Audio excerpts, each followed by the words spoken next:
강남자생한방병원 재활의학과 1년차 지영욱입니다. 이번 발표를 통해서 허리 협착증에 있어서 퓨전 설저리가 얼마나 효과 있는지에 대해서 알아보도록 하겠습니다.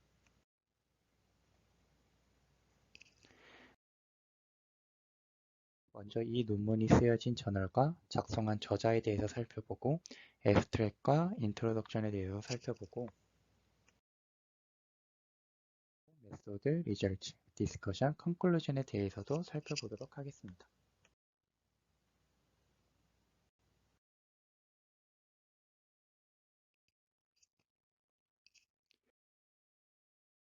이 논문이 쓰여진 NEJM은 의학계 3대 저널인 NEJM, 자마, 란셋 중 하나로서 모든 의학 저널 중에 가장 높은 임팩트 팩터를 가지고 있습니다.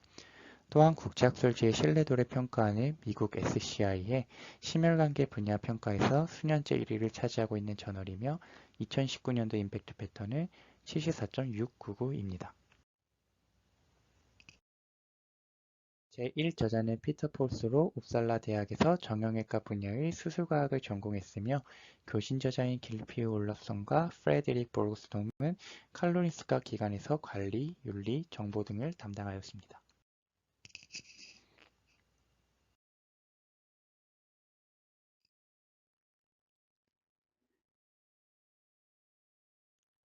먼저 초록에서 백그라운드를 보면 퇴행성 척추 전방전이증의 여부와 상관없이 요추 협착증 환자의 디컴프레션 설저리와 함께 맞는 퓨전 설저리의 효능은 통제된 실험에서 입증되지 않았으며 메소드로는 하나 또는 두 개 인접한 척추 레벨에서 요추 협착증을 가진 50세에서 80세 사이의 247명의 환자들을 무작위로 디컴프레션 설저리와 퓨전 설저리를 받은 그룹 또는 디컴프레션 설저리만을 받게 했으며 프라이머리 아웃컴은 수술 후 2년 후에 ODI 점수로 했는데 ODI는 아시다시피 범위가 0부터 100까지 있으며 높을수록 더 심각한 장애를 나타냅니다.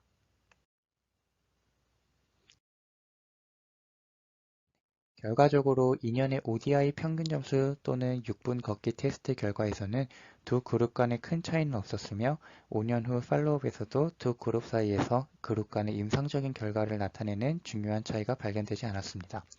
따라서 이 논문에서는 퇴행성 요추 협착증 환자 중 퇴행성 척추 전방전이증 유무에 관계없이 디컴프레이션 설저리와 퓨전 설저리를 함께 시행했을 때 디컴프레이션 설저리만 시행했을 때보다 2년과 5년 후에 더 나은 임상 결과가 나오지 않았다라고 결론을 지었습니다.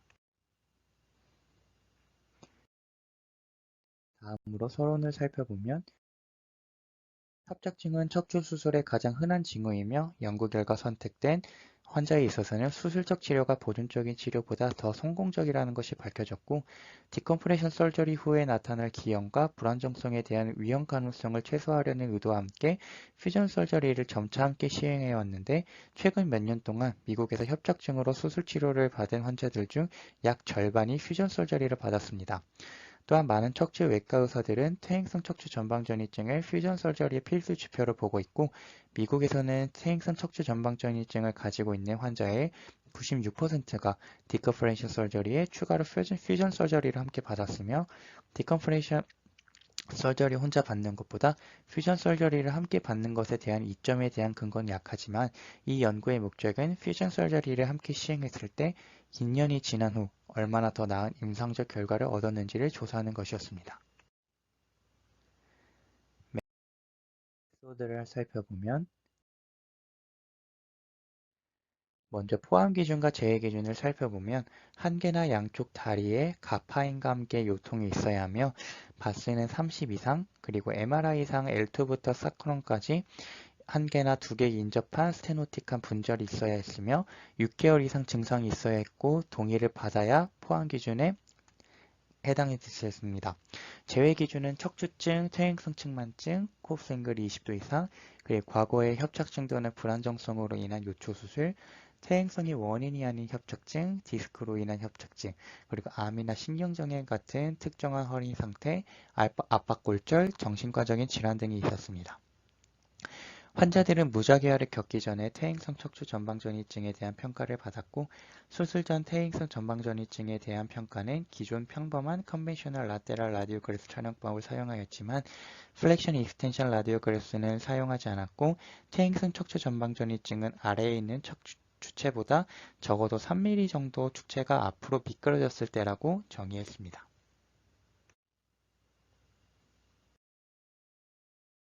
이 연구는 멀티센터 오픈라벨 클리니컬 슈페리어리티 트라이얼이며 디컴프레션 서저리나 퓨전 서저리에 사용되는 방법은 오로지 외과 의사가 결정하였습니다.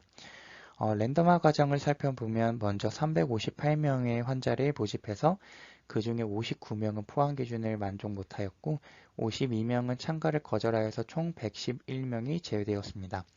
그래서 247명이 랜덤화 과정을 거쳤는데 한 그룹은 전방전이증을 가지고 있는 67명이 포함된 123명으로 된 그룹이었고 113명이 치료를 받았는데 제외된 10명을 살펴보면 3명은 수술 이전에 개선이 있었고 2명은 치료 이후에 동의를 하지 않았고 그리고 2명은 일반적인 몸 상태가 안 좋았으며 3명은 랜덤화 과정에서 오류가 있어서 제외를 했습니다. 그리고 치료를 받던 중 2명 중 1명이 뇌졸중, 그리고 1명은 참여를 거절하였고, 그리고 111명 중 26명이 합병증, 17명이 재수술을 받았습니다.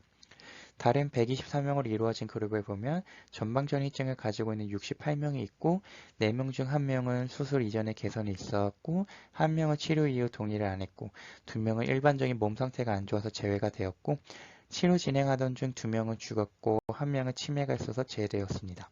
그래서 총 117명 중 23명은 또 합병증이 있었고 13명은 재수술을 받았습니다. 이 실험의 결과는 스웨스파인 설문지와 ZCQ를 포함한 검증된 설문지에서 얻은 환자평가 데이터를 사용하였고 스웨스파인 직원은 수술 전, 수술 후, 그리고 1년, 2년, 5년 후에 우편 설문지를 통해서 환자 정보를 수집하였습니다. 또 ZCQ는 수술 전, 수술 후 2년 후에 보내졌고 선물 봉투와 함께 환자에게 보내진 설문지는 병원 방문과 무관하였고 의사나 실험 관련자의 도움 없이 완료되었습니다. 이 연구에서 프라이머리 아웃컴은 ODI였고 2차 결과들은 EQOD 그리고 요통과 다리에 대한 바스, ZCQ로 측정하였습니다. 이 결과들 외에 6분 걷기 테스트도 함께 측정하였는데 물리치료사 또는 실험 간호사가 처음과 2년 후 팔로우업 할 때 방문해서 관리하였습니다. 여기서 ZCQ가 생소할 수 있는데 ZCQ란 설문지는 질환 특이적인 자가보고 설문으로 척추관 협착증 환자의 평가를 위해 고안된 설문지며 지난 한 달간의 증상의 중증도, 기능평가, 그리고 환자의 치료 만족도를 조사하는 설문지입니다. 모든 환자에게 적용되는 문항은 12개이며 치료를 받은 환자를 대상으로 적용되는 추가 6개 문항으로 이루어져 있고 증상의 중증도, 기능평가와 치료 만족도 총 3가지 지표로 구성되며 총점은 79점입니다. 그래서 점수가 높을수록 징후가 안 좋으며 점수가 낮을수록 좋아짐을 나타내는 설문지입니다.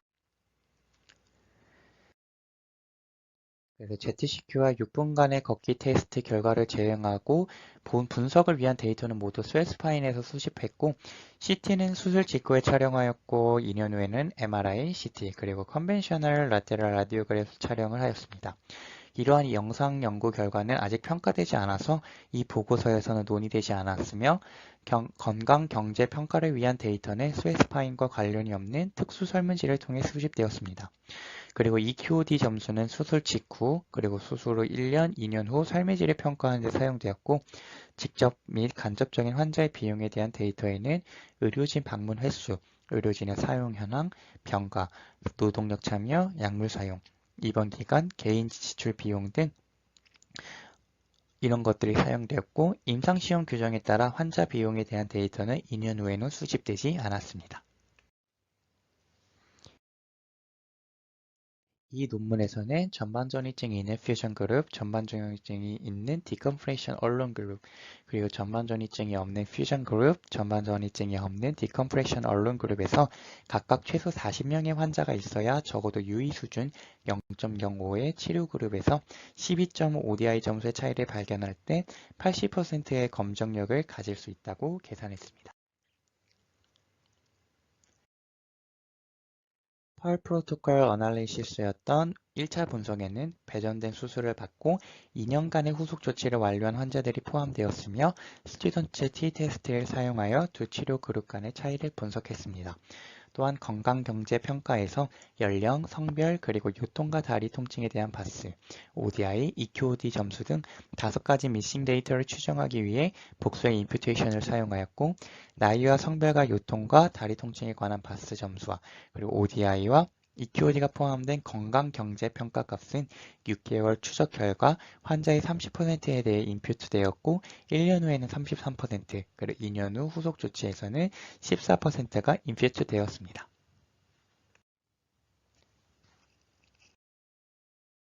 결과를 살펴보면 척추 전방전이증의 유무와 상관없이 처음 시작할 때 퓨전 그룹과 디컨프레이션 언론 그룹에서 ODI, EQOD, 그리고 바스, ZCQ에서 차이가 없음을 확인할 수 있습니다. 2년 뒤의 결과에서는 전방전이증의 유무와 상관없이 퓨전 그룹과 디컨프레션 그룹 사이에서 수술 시간과 출혈량만 퓨전 그룹이 유의미한 차이가 있었지 ODI, EQOD, 바스, ZCQ에서는 유의미한 차이가 없음을 알 수 있습니다. 그 다음으로는 처음에 지정된 치료를 받지 않았지만 차후에 수술을 받은 9명의 환자에 대한 2년간의 추적 데이터를 얻었고 그중 6명은 디컴프레션 서저리만을 받았으며 3명은 디컴프레션 서저리와 퓨전 서저리를 함께 받았습니다. 이런 9명의 환자를 포함하는 Modified Intention to Treat Analysis에서 결과는 펄 프로토콜 아날리시스의 결과와 유사하게 두 그룹 간의 차이는 유의미한 차이는 발견되지 않았습니다.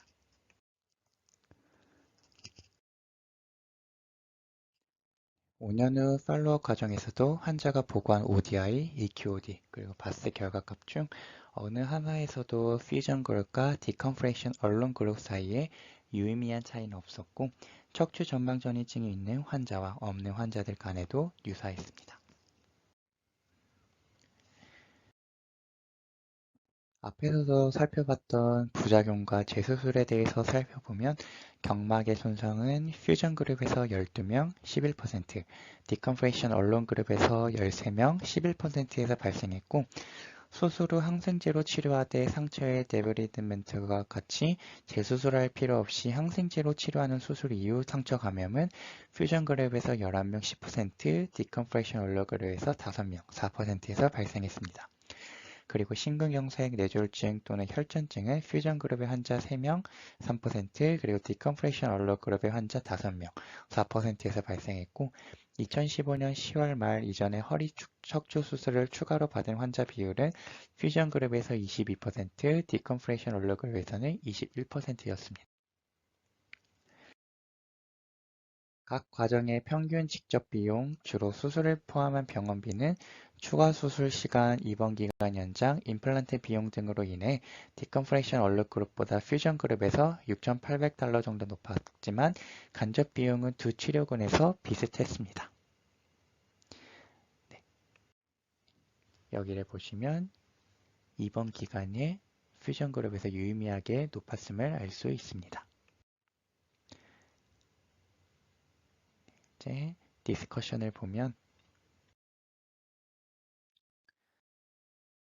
퇴행성 전방전이증을 가지고 있든 없든 요추협착증 환자 247명이 참여한 이번 RCT에서는 디컨프레이션 설저리에 퓨전 설저리를 추가한 군에서 수술 후 2년이 지나도 임상적 이점이 발견되지 않았고 전방전이증 유무와 상관없이 요추협착증 환자에게서 퓨전 설저리의 광범위한 사용을 지지하는 연구는 별로 없었는데 외과 의사들은 종종 수술 후의 불안정과 협착증 재발의 가능성을 피하기 위한 수단으로 퓨전 설저리를 함께 사용하였습니다. 하지만 이번 실험에서 수술 전 퇴행성 척추 전방전이증 유무와 관계없이 요통 개선에서 퓨전 설저리와 디컨프레이션 언론 그룹 사이에는 큰 차이가 없다는 것을 발견했습니다. 이 저널의 입원 후에서 제시된 고가와라 연구 결과와 대조되는 그런 결과가 발견된 건데, 고가와라에서는 이제 SF36의 설문지를 사용하였는데, 그 실험에서는 퓨전 그룹보다 디컴프레션 얼른 그룹에서 팔로우 시 중도 하차율이 높고, 또 재수술 비율도 현저히 높아서 회복 기간 동안의 전체적인 웰빙에 대한 SF36 평가 결과에 부정적인 영향을 줄 수 있었기 때문에 이번 연구와 비교하기는 쉽지 않았습니다. 하지만 여기서 알 수 있는 것은 치료에 대해서 불만족스러운 환자에게 한 가지 치료 옵션, 즉 퓨전 설저리가 남아있으면 이런 재수술의 문턱이 낮아질 수 있다는 것을 알 수 있습니다. 이번 연구에서 진행된 보행 테스트에서는 수술 이후 보행 퍼포먼스에서 개선이 있음을 보여주는데, 이 보행 테스트에서 최소한의 임상적인 차이를 보여주는 18m를 넘어섰고, 수술 유형과 상관없이 두 그룹 모두 보행 성능이 모두 향상됨을 알 수 있었습니다. 또한 퓨전 설저리는 노인 환자들에게 심각한 합병증의 위험 증가와 관련이 있었고, 분석한 결과 디컴프레션 설저리에 퓨전 설저리를 추가하면 심각한 부작용의 위험이 2배가 되고, 치료받은 30명의 NHN과 일치하는 절대적인 위험차와 관련이 있었습니다. 여기서 NHN이란 몇 명을 치료할 때 위해가 최소한 한 명에서 나타나는가의 개념을 NH로 표현한 거며, NHN은 치료군의 부작용 발생 분율과 대조군의 부작용 발생 분율의 차이의 역수로 구할 수 있습니다.